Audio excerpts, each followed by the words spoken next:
अस्सलाम वालेकुम। मेरा नाम डॉक्टर आयशा फैसल है और मैं Indus hospital and health network के साथ एसोसिएटेड हूँ और करंटली मैं एज कंसल्टेंट फैमिली मेडिसिन काम कर रही हूँ। ये जो प्रेजेंटेशन है ये हमारे सैलाब से मुतासरा इलाकों में जो लोगों को मसाइल हैं उनको कम से कम रिसोर्सेज में किस तरह से ट्रीट किया जाए उसके सीरीज पे मबनी है। ये उसी सीरीज का एक प्रेजेंटेशन है जिसमें हम आपको ये बताएंगे कि अगर किसी को सांस के या फेफड़ों के या गले के इन्फेक्शंस हो तो उसमें आप कैसे जो है सीने के मसाइल और इनको ट्रीट कर सकते हैं। ठीक है। अच्छा, इसके लिए सबसे पहले ये जानना जरूरी है कि अगेन दो तरह के कॉमन इन्फेक्शंस होते हैं। एक तो ये कि ऐसे सांस की बीमारियां या गले की नाक कान गले की बीमारियां जो कि लोगों को मुतासर कर रही हैं, उसमें या तो वायरस वजह होती है या बैक्टीरिया वजह होती है। ठीक है। तो अगर वायरस की वजह से ये चीजें हो रही हैं तो उसकी क्या अलामात होंगी, इस स्लाइड में हम वो जानने की कोशिश करेंगे। एक चीज होती है कॉमन कोल्ड। कॉमन कोल्ड यानी जो आम मौसमी नजला खांसी होती है उसको कहा जाता है आम अल्फाज में। ये हल्की फुल्की खांसी बुखार के साथ आपको मिलेगा। इसमें मरीज आपसे कहेगा मुझे बहुत कमजोरी हो रही है और जिस्म में दर्द है, ये इसका एक प्रोनाउंस फीचर होता है। इसमें नाक बहती है, गला खराब होता है और आंखें भी सुर्ख हो सकती हैं क्योंकि वायरल इन्फेक्शंस में ये कॉमनली होता है। इसके अलावा अगर गला जो है नीचे जो हमारा गले का बोलने वाला हिस्सा जो है वो मुतासिर होता है तो आवाज भी बैठ सकती है। ठीक है। तो ये हमारे मौसमी नजला जुकाम की अलामात हैं। अगर साइनोसाइटिस यानी कि जो हमारे अल्लाह ताला ने साइनसेस बनाए हैं जो कि हमारे चेहरे की हड्डियों के अंदर मौजूद होते हैं, अगर उधर किसी चीज का इन्फेक्शन है यानी वायरस उधर इन्फेक्ट कर रहा है, उधर इन्फेक्शन कॉज कर रहा है, तो उसको हम साइनोसाइटिस कहते हैं। और उसकी अलामात कुछ इस तरह से होती हैं कि हलक में नजला गिरने की अलामत होती है, नाक आपको बंद लगेगी, लगेगा कि बिल्कुल ही कंजेस्टेड है, स्टफी है। आप अगर साइनसेस वाले हिस्से में चेहरे के की हड्डियों में मौजूद होते हैं तो अगर उन हिस्सों में आप अगर पैल्पेट करेंगे, उन हिस्सों में अगर इस तरह टच करेंगे तो इन जगहों पे मरीज को दर्द तकलीफ होती है, उनको दुखन का एहसास होता है।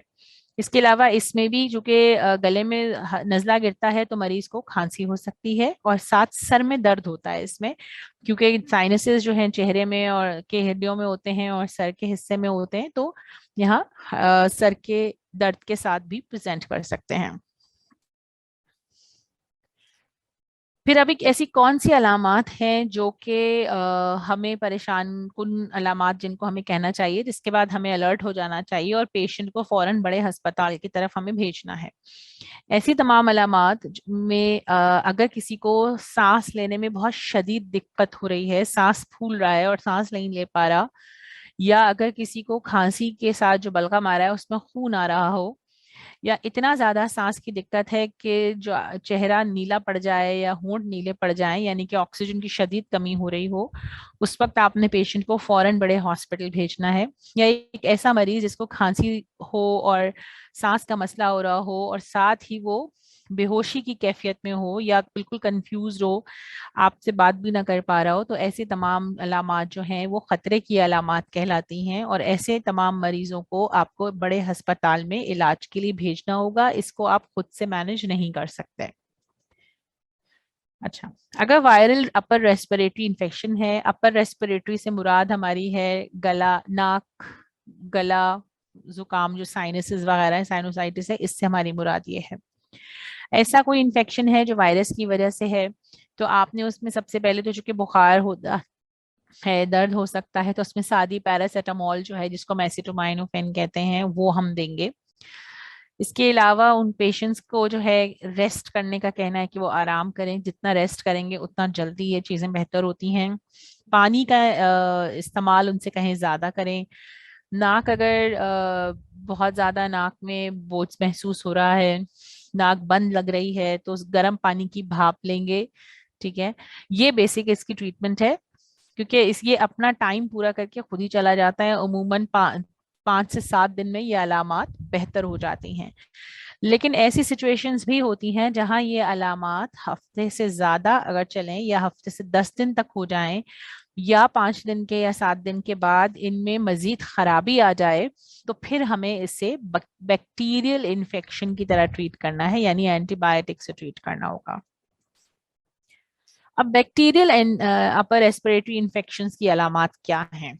जैसा कि हमने पहले कहा कि अगर कोई भी ऐसा इन्फेक्शन जो 5 से 7 दिन से ज्यादा लंबा चल के बाद खराब हो रहा है या 10 दिन से ज्यादा चल रहा है, तो आप बैक्टीरियल सस्पेक्ट करें। उसमें चूंकि बैक्टीरिया जो है वो ज्यादा टॉक्सिक होते हैं, उसमें मरीज को ज्यादा तेज बुखार आ सकता है, बहुत गला बहुत ज्यादा खराब होता है, इतना खराब होता है कि खाने पीने में भी डिफिकल्टी होती है, निगलने में भी तकलीफ होती है और बात करने में भी दर्द होता है। कान में भी है, हो भी सकता है और नहीं भी हो सकता। गले में कुछ गुदूद होते हैं जिनको हम लिम्फ नोड्स बोलते हैं। उमूमन बैक्टीरियल इन्फेक्शंस में वो गुदूद बड़े हो जाते हैं और दर्द करते हैं। आप अगर मुंह खुलवा के पेशेंट का जो है अंदर से गला देखें तो अंदर जो टॉन्सिल्स होते हैं वो उनके सूजे हुए होंगे, और ऐसा भी हो सकता है कि उस पे पस भी नजर आए आपको। इस सूरत में जहां आप bacterial upper respiratory infection suspect कर रहे हैं, तो हमारे पास जो कॉमन मेडिसिन अवेलेबल होती हैं और जो बहुत अच्छा काम करती हैं, उसमें है इमोक्सिसिलिन। ठीक है, इमोक्सिसिलिन हमारे पास 500 मिलीग्राम में मौजूद होती है, तो आप पेशेंट को सुबह दोपहर शाम यानी 3 टाइम एक एक कैप्सूल दें और 7 दिन के लिए दीजिए। इसके अलावा दर्द है और बुखार है तो उसके लिए आप एसिटामिनोफेन 1 ग्राम सुबह दोपहर शाम आप उनको दें, ताकि वो बुखार से उनका ट्रीटमेंट हो सके। अच्छा, ऐसी तमाम अलामात जो कि हम मरीज को बताते हैं कि अगर इनमें से कोई भी अलामत मौजूद हो तो आपने फौरन हॉस्पिटल में को रिपोर्ट करना है।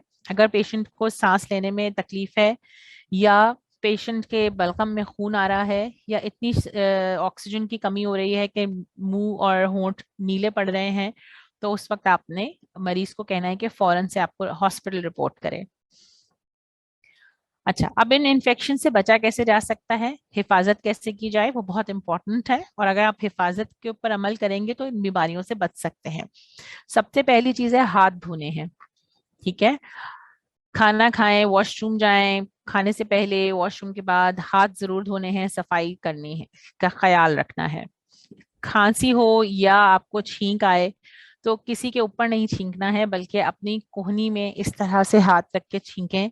ठीक है, या टिश्यू है या कोई कपड़ा है उससे साफ करें, और उसके उस खांसने या छींकने के बाद हाथ जरूर धोएं, क्योंकि अगर आपने इसी तरह से हाथ किसी और के साथ कांटेक्ट में आप आ गए तो आप उसको भी ये जरासीम मुंतकिल कर सकते हैं।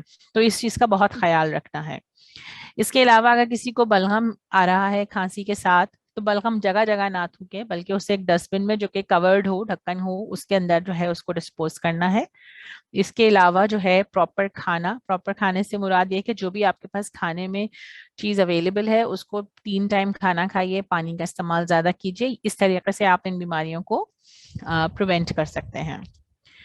इस स्लाइड में हम हाथ धोने के स्टेप्स बता रहे हैं, बहुत क्लियर हैं कि हमारे 6 स्टेप्स तो बहुत क्लियरली नजर आ रहे हैं कि आपने हाथों की सफाई कैसे करनी है।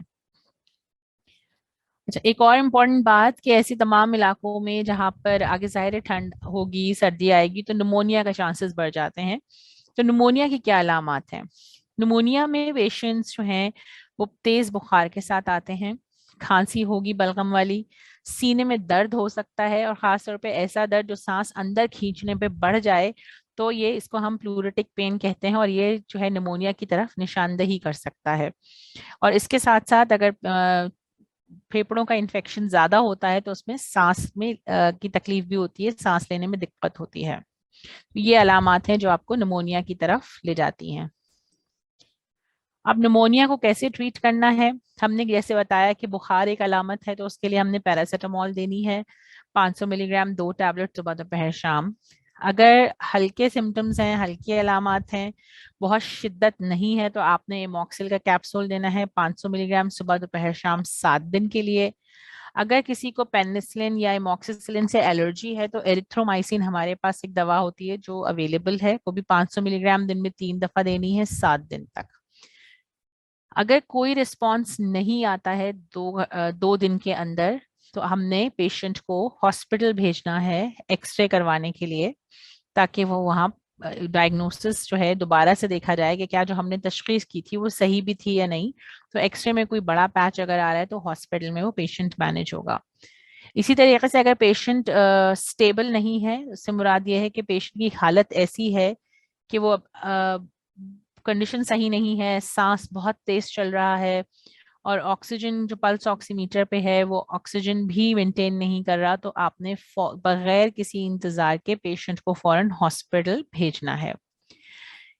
इन तमाम चीज़ों के साथ मैं अपनी इस प्रेजेंटेशन को एंड करती हूँ। आई होप कि इसमें आपको बेसिक इंफॉर्मेशन मिल गई होगी कि अगर आपके पास ऐसे मुतासरा इलाकों में इस किस्म की बीमारियों से मरीज आए तो डॉक्टर की गैर मौजूदगी में भी आप इनको किस तरीके से इन पेशेंट्स को का इलाज कर सकते हैं और किन पेशेंट्स को आप हॉस्पिटल भेजें जिनको ज़रूरत है। Thank you.